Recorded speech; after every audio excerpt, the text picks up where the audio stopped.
Antes e depois da lei, um jeito diferente de assistir TV. Baixe agora mesmo o aplicativo do programa por este QR Code e tenha acesso a entrevistas na íntegra, versão de rádio, links relacionados aos temas e muito mais. Bem, o Brasil tem mais de 45 milhões de pessoas com algum tipo de deficiência. É isso mesmo, 45 milhões. Uma parcela considerável da população que não só merece, como tem direito a uma atenção especial por conta das dificuldades que elas enfrentam. Antes da criação da Lei de Acessibilidade para garantir providências específicas para essas pessoas, os cuidados estavam previstos na Constituição Federal e em outras normas. Mas, na prática, a realidade era bem diferente.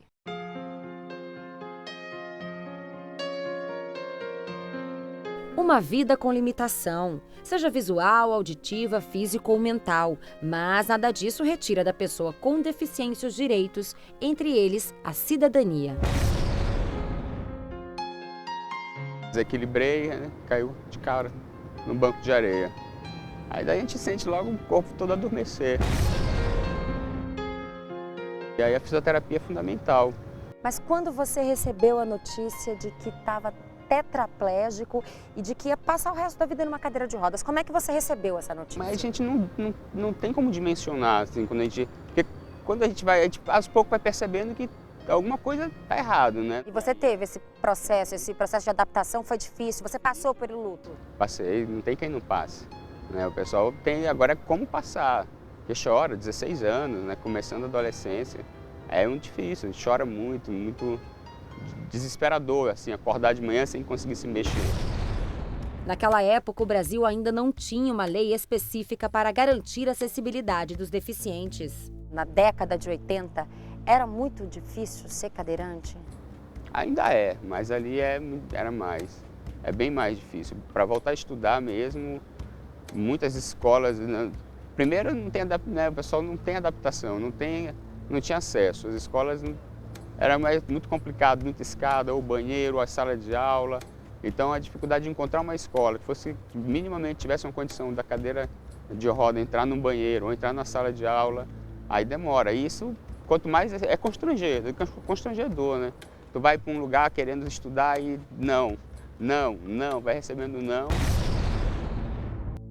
3 anos depois do acidente de Dilson, a Constituição Federal de 1988 trouxe direitos específicos às pessoas com deficiência. Aqui no Brasil, a pessoa com deficiência e os direitos individuais e sociais começaram a ser estabelecidos a partir da Constituição de 1934. Essa Constituição de 1934, ela instalou os direitos que no direito constitucional chamamos de direitos de segunda geração. Ou seja, ela passou a estabelecer na legislação brasileira um Estado que não era apenas garantidor da liberdade, mas um Estado que tinha um compromisso em prestar serviços sociais. Aí, ainda assim, esses serviços eram verificados para as pessoas com deficiência. Houve realmente alguma mudança na prática? Sim, bastante. Tem o que bastante. Mudou? A maneira como olhar a pessoa com deficiência, o acesso à escola, já começa a ter um melhor acesso à escola, né? A educação para a pessoa com deficiência intelectual, essa preocupação começa a existir. Então a própria sociedade, porque a pessoa com deficiência aí, ele foi protagonista, né? Ele entrou com muitas ações populares, né? Fez reivindicações, então teve uma efervescência, teve uma organização do movimento aí que pontuou políticas, pontuou leis, e que trouxe essas modificações. Em 1994, o Comitê de Acessibilidade criou uma norma técnica. É mais uma evolução. A NBR ela vai dar a condição de padronizar essa adaptação, né? Que aí a gente não vai encontrar essas rampas irregulares, banheiro em tamanho desproporcional. Então ela vai trazer uma série de normatização que vai permitir que não seja só adaptado o espaço, mas que tenha uma boa condição de uso daquele equipamento que estava fora de padrão e que atrapalhava, né, a pessoa com deficiência. Né? Para você, fez a diferença? Faz bastante. Quanto mais ele é bem acessível, quanto ele tem boas adaptações, mais liberdade eu tenho, mais facilidade de autonomia eu tenho, mais segurança eu tenho. Né? Preconceito. Essa sempre foi uma barreira na vida dos deficientes. Apesar das conquistas gradativas, a maneira da sociedade se comportar diante dos deficientes não avançava. O preconceito ele existe por falta de informação. Então eu não condeno aqui a sociedade que era preconceituosa ou mais preconceituosa antes de 88. É porque não existia informação. Nós tínhamos um déficit absolutamente intenso em nível educacional por parte de todo o Brasil. E é uma questão cultural. Nisso a gente ainda vê uma barreira de atitude muito forte, né? Isso ainda é impregnado na sociedade. Em 1974, houve um surto de poliomielite na Bahia. O Alexnaldo tinha apenas 6 meses de vida e acabou pegando a doença. Por causa disso, perdeu a força nas pernas. E desde então, precisa da ajuda de muletas ou da cadeira de rodas, né, Alex? Isso. Eu gosto que te chamem de Alex, né? Claro. Agora me diz o seguinte, entre os dois, você ainda usa mais a cadeira? Uso mais a cadeira de roda no meu dia a dia. Por quê? A locomoção é melhor, né? Porque a muleta exige muito esforço, né? Então a cadeira a gente fica mais à vontade. E nós viemos até a casa dele para conhecer um pouco a história dele, a rotina dele e passar aí um tempinho a mais com você, tudo bem? Tudo bem. Então vamos lá? Enquanto esperamos o ônibus, Alex conta do projeto de comprar um carro adaptado, o que facilitaria a locomoção.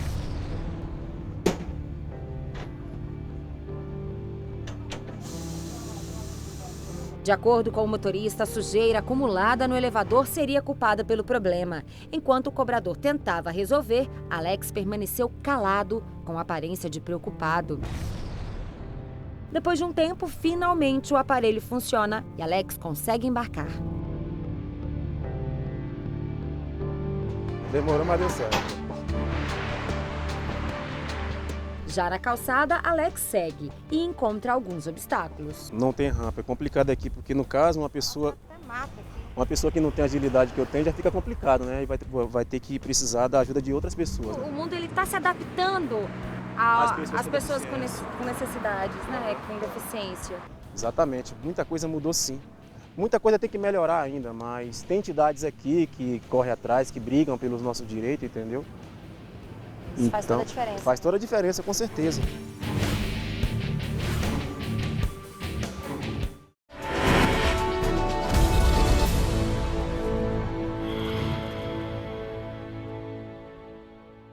Você está sempre conectado ao Facebook? Nós também. Atualizamos a página do STJ o tempo todo. Fotos, ilustrações, vídeos, dicas sobre direito e cidadania para você ficar ligado ao que acontece aqui e no mundo. A página do STJ no Facebook conecta e informa. Com uma linguagem simples, descontraída, bem-humorada, conquista milhares de seguidores a cada dia e já chegou a mais de 1,5 milhão de pessoas. Somos o maior tribunal no Facebook. Espaço interativo. Aqui você pode conhecer melhor seus direitos e ainda participar de promoções, sorteios e jogos. De qualquer lugar você acessa as decisões que mudam o curso do país e saem das salas de julgamento e chegam até onde você está, em casa, no trabalho, em qualquer lugar.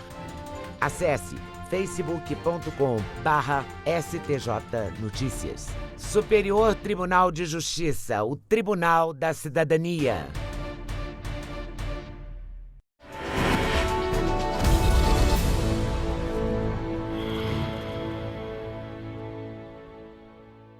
Há cerca de 15 anos, o Brasil começou a ganhar leis para garantir a acessibilidade. Uma delas criou regras para o transporte coletivo. Depois da criação da lei específica, houve mudanças. Houve sim, mas a verdade é que muitas sequer saíram do papel. Quer ver só? O repórter Rafael Porfírio acompanhou os obstáculos enfrentados pelo Paulo. O desejo dele? Apenas se locomover sozinho, como fazem milhares de cidadãos. É a conquista do direito de ir e vir. Há 34 anos, a baixíssima visão de Paulo permite apenas a identificação da silhueta de uma imagem. Os movimentos são como vultos, bem distorcidos, mas limitação nunca foi associada com a palavra dificuldade. Quando não está com um acompanhante para ir a um shopping, por exemplo, Paulo caminha sozinho. O barulho emitido pela bengala é um alerta para as pessoas darem espaço, desviarem, o que muitas vezes não acontece. Quais foram as principais dificuldades que você enfrentou quando chegou no shopping? Falta de acessibilidade, as pessoas não colaboram, às vezes pisam na bengala, então são coisas que é ruim, entendeu? Atrapalha pra caramba. Paulo se refere ao piso tátil direcional, essas faixas em alto relevo no chão que servem para guiar a pessoa como se estivesse em uma trilha. Se neste shopping houvesse isso, ele andaria com mais segurança. Conseguiu reconhecer esse relevo no piso, Paulo? Sim, só que aqui é um piso alerta, não é um piso tátil. Isso aqui está me mostrando que eu estou próximo da escada. Só que aqui não mostra se é subindo ou descendo. No Brasil, a obrigatoriedade desses pisos com relevos é feita de forma independente nas cidades. O problema é que a lei não é cumprida em muitos lugares. Se tivesse um piso tátil, aqui para mim seria legal. Esse corredor, por exemplo, não tem nada. Não, né? aqui não tem nada. Para saber a reação das pessoas, deixamos Paulo caminhar sem o cinegrafista por perto. A primeira pessoa abordada guiou Paulo até a saída. Este homem ofereceu ajuda. Você quer ir lá para fora? Aham. Do shopping no centro da cidade, fomos até o Aeroporto Internacional de Brasília Juscelino Kubitschek. Uma área de 110 mil metros quadrados e um investimento de 1 bilhão e 200 milhões de reais em obra de reforma e ampliação que duraram 17 meses. Com o cinegrafista Rogério Silva, Paulo Lafayette concordou. Deu uma voltinha no terminal para saber se está fácil a acessibilidade para uma pessoa com algum tipo de limitação. Eu estou num local que eu nem sei onde eu estou. Para falar a verdade, não tem nenhum tipo de piso aqui.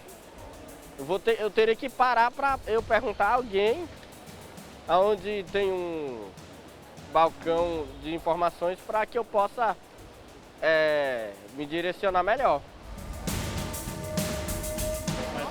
Eu queria saber onde é o balcão de onde faz o check-in. O senhor vai seguir no final do saguão a sua...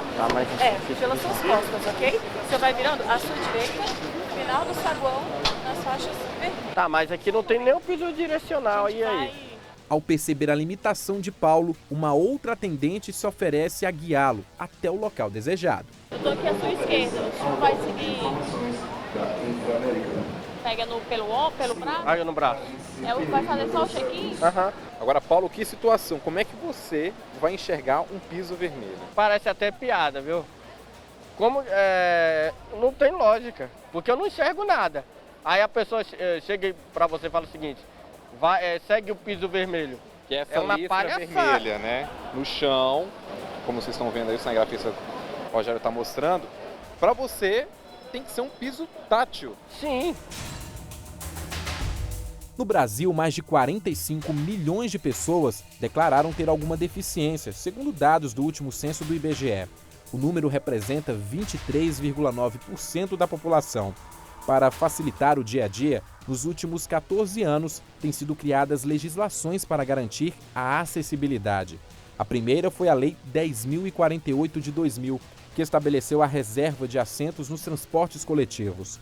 Já a 10.098 do mesmo ano determinou de forma geral as normas para promover a acessibilidade, mas foi só em 2004, com o decreto 5.296, regulamentando as leis, que houve mudanças. Ele prevê que seja disponibilizada às pessoas com deficiência acessibilidade arquitetônica, para que o meio físico esteja amigável às pessoas com deficiência.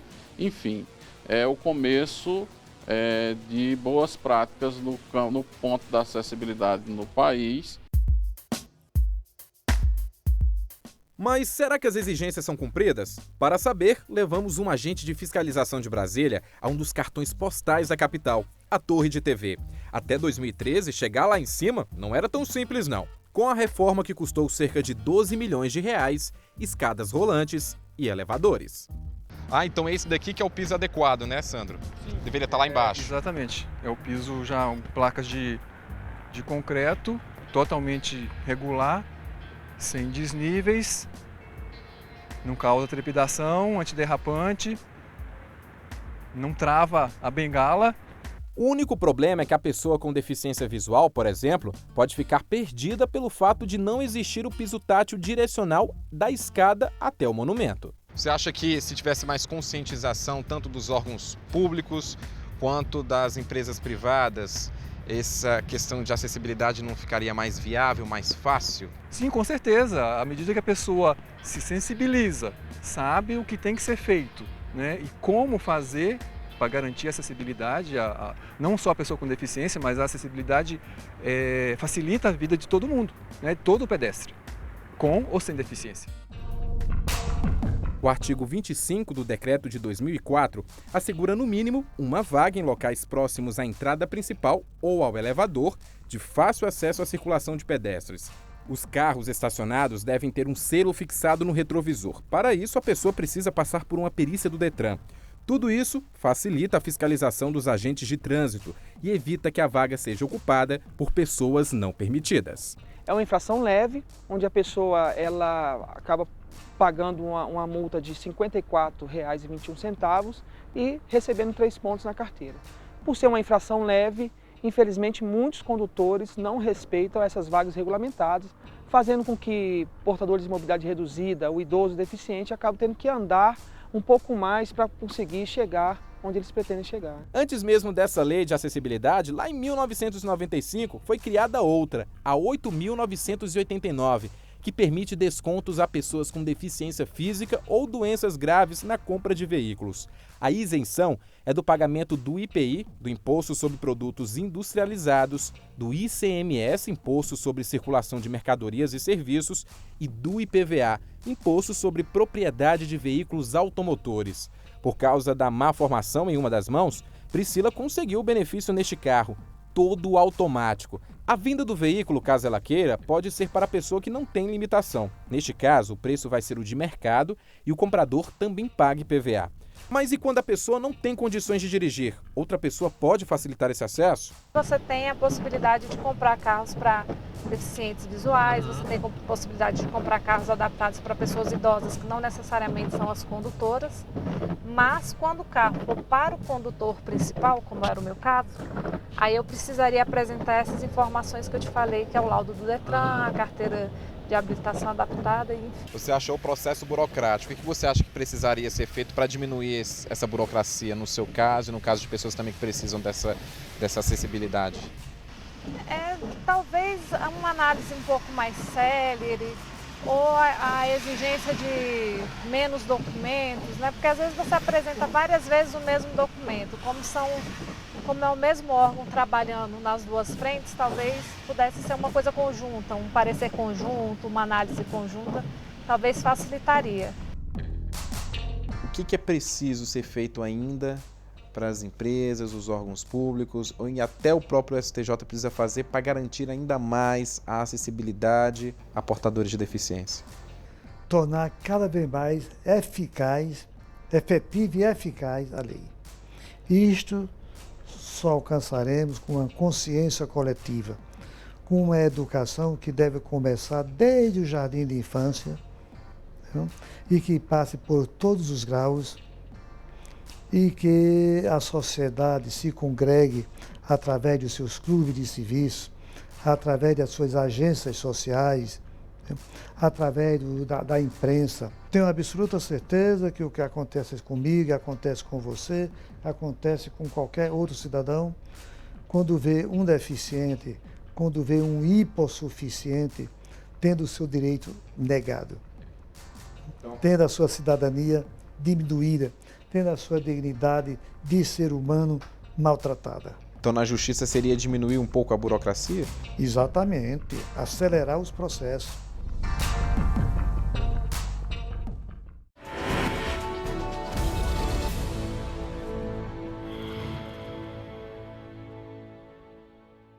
Você está sempre conectado ao Facebook? Nós também. Atualizamos a página do STJ o tempo todo. Fotos, ilustrações, vídeos, dicas sobre direito e cidadania para você ficar ligado ao que acontece aqui e no mundo. A página do STJ no Facebook conecta e informa. Com uma linguagem simples, descontraída, bem-humorada, conquista milhares de seguidores a cada dia e já chegou a mais de 1,5 milhão de pessoas. Somos o maior tribunal no Facebook. Espaço interativo. Aqui você pode conhecer melhor seus direitos e ainda participar de promoções, sorteios e jogos. De qualquer lugar você acessa as decisões que mudam o curso do país e saem das salas de julgamento e chegam até onde você está, em casa, no trabalho, em qualquer lugar. Acesse facebook.com/STJ Notícias. Superior Tribunal de Justiça, o Tribunal da Cidadania.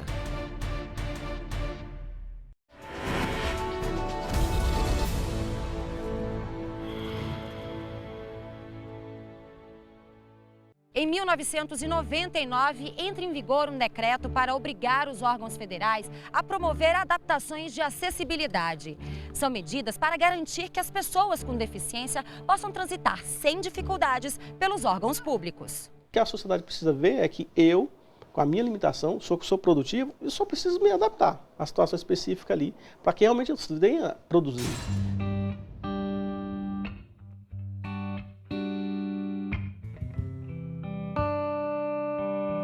Ailton anda com dificuldade. A perna esquerda tem 4,5 centímetros a menos que a direita. Sequela da poliomielite que teve ainda bebê. Mas a limitação não impediu de correr atrás de uma vida melhor. O deficiente é capaz. O que tem de diferente? Não, ele precisa dessa situação para ele realmente conseguir produzir. Fazer isso. Em 2008, ele passou pela segunda vez num concurso público. Assumiu a vaga no Supremo Tribunal Federal em 2012. Hoje trabalha na seção de compras. A diferença, de acordo com o servidor, começou na fase das entrevistas. No caso específico, o deficiente, ele é acompanhado no estágio probatório dele por psicólogo, tem clínico do trabalho, tem toda uma sequência de pessoas. Uma pessoa considerada normal vai fazer o seu estágio probatório, tem a sua avaliação.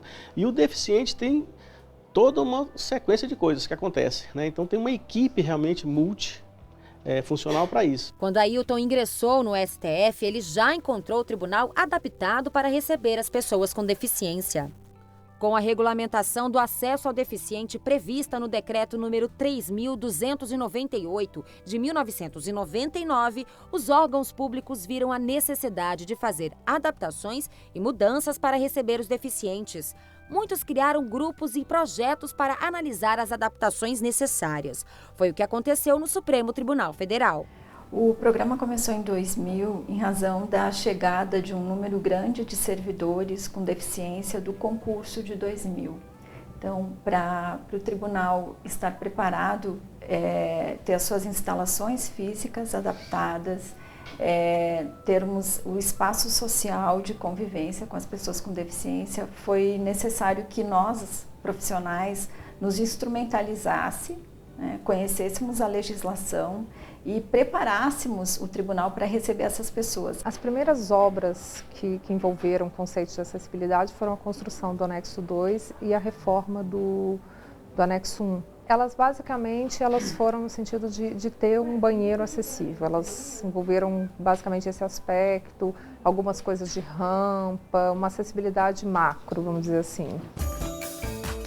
O programa STF Sem Barreiras é destinado a todos que trabalham e visitam o tribunal. Que a gente quer eliminar as barreiras físicas, mas também as barreiras atitudinais, as barreiras de convivência, né? Esse é um dos grandes propósitos do programa, né?